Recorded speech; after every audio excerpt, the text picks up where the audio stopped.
এই ঢাকা কলেজের ইতিহাস আসলে ঢাকা কলেজ এমন একটা প্রতিষ্ঠান যা আসলে বাংলাদেশ ইতিহাসের সাথে অতপ্রতভাবে জড়িত।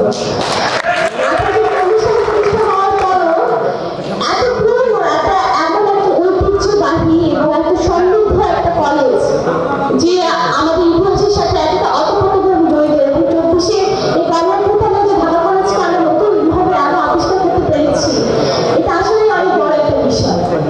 ঢাকা